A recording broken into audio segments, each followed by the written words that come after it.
Welcome to the book Ecclesiastes, or you may know it as the most depressing book of the Bible. Well, the guy speaking these depressing words to us goes by the title of Qoheleth, and this is usually translated as preacher or teacher, but we're going to stick with Qoheleth, and you'll find out why before too long. Anyways, Qoheleth is going to look you right in the eye in this book and say, you are going to die. And 100 years from now, no one will remember your name. Therefore, vanity of vanities, all is vanity, meaningless, meaningless. Everything is meaningless. Or is it? You see, what Qoheleth actually says is not vanity or meaningless, but rather hevel of hevel. All is hevel. And he says it twice. Take a look at the structure of the book for a minute here.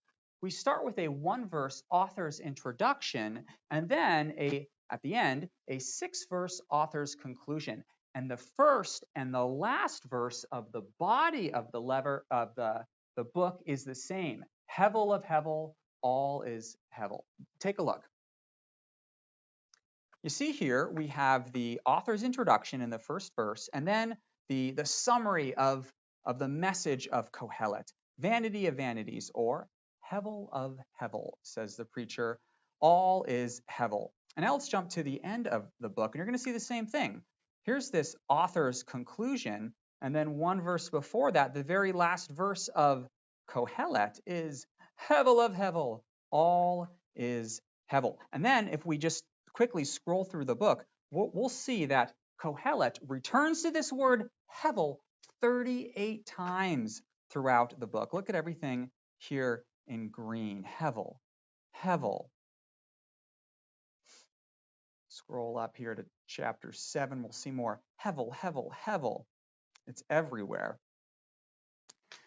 So clearly this word is pretty important, hevel. But what does it mean? Well, the translations meaningless and vanity capture elements of its significance, but they can be a little bit misleading. You see, the word hevel literally means vapor or smoke. So in that way, it's kind of like an onomatopoeia. You know those words that sound like what they mean? So say the word hevel with me. Hevel, hevel. You have to exhale when you say the word. So it's like breath. Hevel is like breath. Let's take a look at a couple of verses that really capture this literal meaning of the word hevel. Starting in the book of Proverbs, Proverbs 21, verse 6.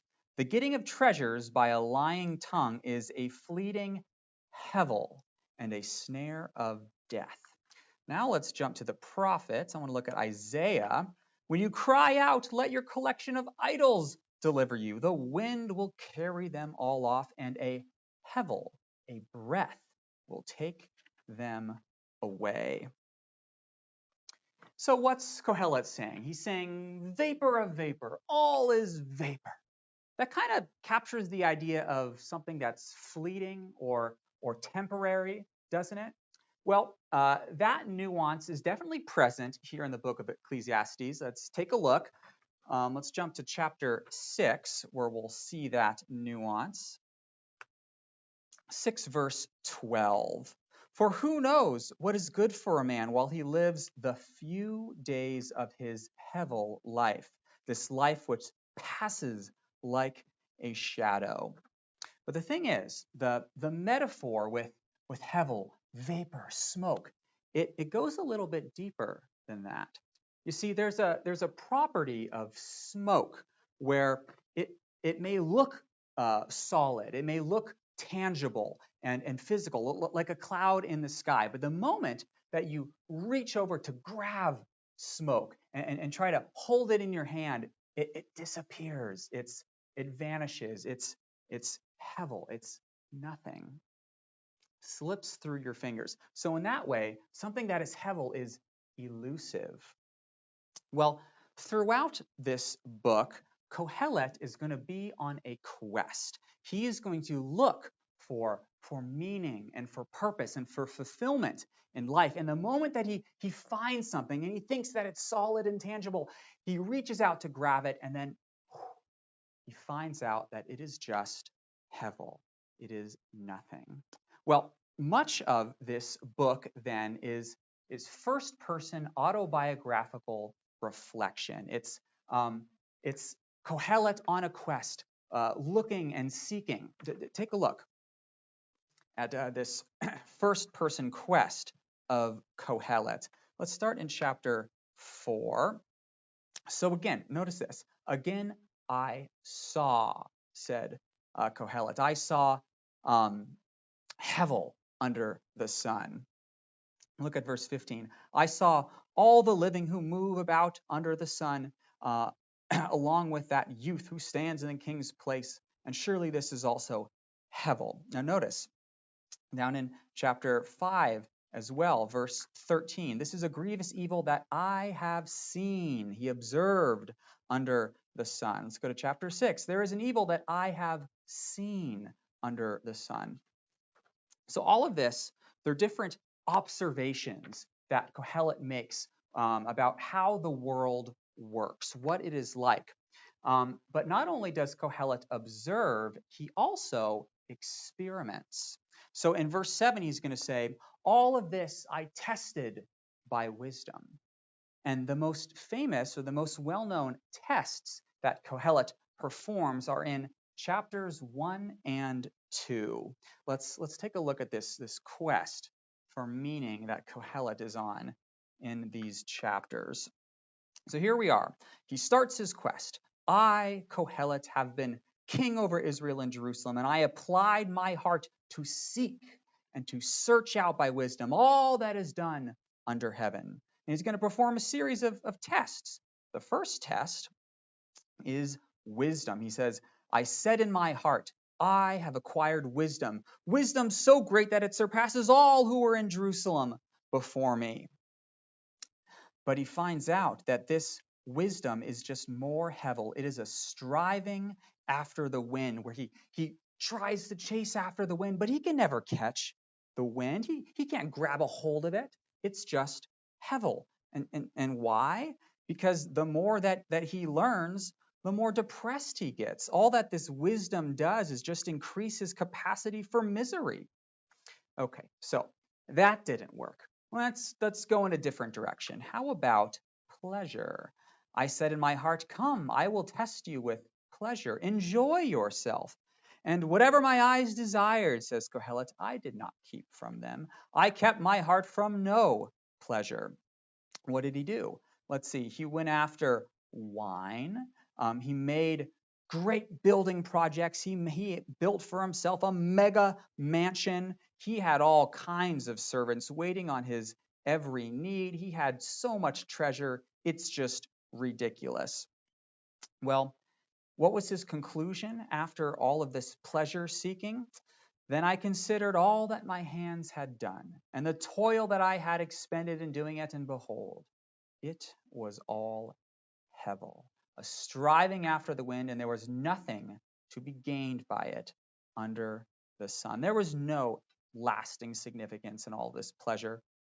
It was all simply empty. Well, okay, let's try wisdom again. Maybe I did it wrong the first time. Let's have a second go at wisdom. Wisdom, madness, and folly. And you know what? Here's the problem with wisdom. The wise person has his eyes in his head, but the fool walks in darkness. And yet I perceived that the same event happens to them all. You see, whether you're good or you're bad, you're all going to die. There's no difference between the righteous and the wicked, the wise and the foolish. Everyone is bound for the same location, death and the grave. And you know what? That's just hevel. It doesn't make sense. It doesn't add up. It's not the way it should be. And that's why so many of these statements made by Qoheleth are linked to this phrase, under the sun. Life as we experience it now. And I think a great synonym for it is life outside the garden, out of the Garden of Eve, after the fall, after the curse, when death has infected everything, and Hevel has stained the very air that we breathe. And you see this word death, it is one of three realities in life that Qoheleth say render all of life Hevel: time, death, and chance. Well, in between each of these like autobiographical reflections of Qoheleth are four poems. See these? We got a poem in chapter 1, 3, 7, and then in 11 and 12. And the first of these poems, the very beginning of the book, Qoheleth is going to teach us that the long march of time renders everything we do and everything that we see as simply Hevel. Take a look at this. Oh, Hevel, Hevel, all is Hevel. He opens his poem with this question: what does a man gain from all the toil at which he toils under the sun? I mean, everything just goes on continually, completely unaffected by man. The earth doesn't care what we do. The sun rises and the sun sets. The wind blows here, it blows there. The sea fills up and then it empties, and it's never really full. You see, it's just an endless, unchanging cycle about which I am completely irrelevant. You know, maybe if there was something new, if I could experience something new, maybe that would be gain. But you know what the problem is? There's nothing new under the sun. Everything has been, and everything will be again. You know, maybe if there was some kind of enduring remembrance, maybe if I knew that I would be remembered after I died, maybe that would be gain. But you know what? There is no remembrance of former things. In 100 years from now, as Qoheleth has already kindly pointed out, no one is going to remember my name. And time is simply going to erase everything that I have ever created. It's all Hevel. Time, death, and chance. And you know what? This one may be worst of all. Take a look at chapter 7. Chapter 7, verse 15. In my Hevel life, I have seen everything. A righteous man who perishes, who dies in his righteousness. And there is a wicked man who prolongs his life in his evil doing. That's just not right, is it? You know, that's not what Proverbs told me would happen. You know, Proverbs said that if I do the right thing, life will go well for me. But you know what? Qoheleth, he's going to walk through the fog, as it is, the Hevel. He's going to step in and he's going to say, you know what? There's a glitch in this system of yours. And this glitch is called chance. Look at how he describes it in chapter 9. Chance. 9 verse 11. Again I saw under the sun, the race is not to the swift, nor is the battle to the strong. That's what Proverbs said. Proverbs said, you're strong, the battle will be yours. No, no, no. Bread is not to the wise, or riches to the intelligent, or favor to the knowledgeable. No. Time and chance happen to them all. You see, life under the sun is Hevel. It is a paradox. It's an enigma. It doesn't make sense. It doesn't always play by the rules. It's puzzling. It's disorienting. It's unpredictable. How do we then get our bearings? How do we navigate life in the fog? Well, Qoheleth, he's going to pause his depressing, sad speech 6 times throughout his speech. And he's going to give us a little bit of advice. It seems that right when he takes us to rock bottom, then he's going to throw us a little bone. Take a look at chapter 8 verse 14. We're going to read of rock bottom and then see what bone Qoheleth is going to toss our way.